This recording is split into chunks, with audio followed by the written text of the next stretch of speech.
আপনারা কি জানেন যে কলেজ ড্রপ আউট হওয়ার পরও একজন মানুষ কিভাবে বিশ্বের সবচেয়ে সফল উদ্যোক্তাদের একজন হয়ে উঠলেন? আজ আমরা কথা বলব এমন এক ব্যক্তির সম্পর্কে, যার নাম শুনলেই প্রযুক্তি বিপ্লবের কথা মনে পড়ে। তিনি হলেন বিল গেটস। কম্পিউটারের কথা বললেই যে নামটি সবার মনে আসে, তিনি হলেন বিল গেটস।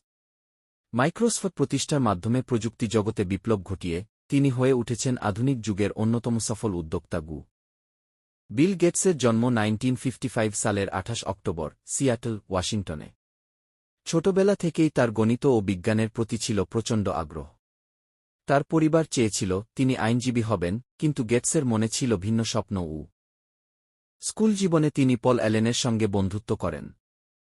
দুজনের কম্পিউটার প্রোগ্রামিংয়ের প্রতি ছিল প্রবল আকর্ষণ। এই বন্ধুত্বই পরবর্তীতে জন্ম দেয় মাইক্রোসফটের।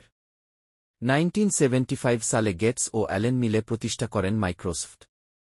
তারা এমন একটি সফটওয়্যার তৈরি করেন যা সাধারণ মানুষের জন্য কম্পিউটার ব্যবহারের সুযোগ তৈরি করে দেয়। সফলতা এলেও গেটস থেমে থাকেননি। তিনি তার কোম্পানিকে শীর্ষে নিয়ে গিয়েছেন এবং 1987 সালে, মাত্র 31 বছর বয়সে, তিনি বিশ্বের সর্বকনিষ্ঠ বিলিয়নিয়ার হন।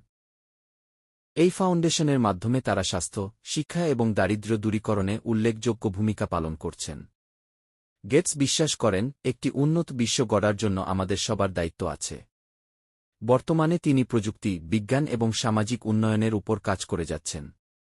তার লেখা বইগুলিও মানুষের জীবনকে সমৃদ্ধ করতে সাহায্য করেছে।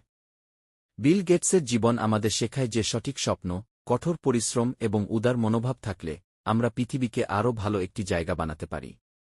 এই ভিডিওটি যদি ভালো লেগে থাকে, তাহলে আমাদের চ্যানেল সাবস্ক্রাইব করুন এবং শেয়ার করুন, যাতে সবাই জানতে পারে এই অসাধারণ মানুষটির সম্পর্কে।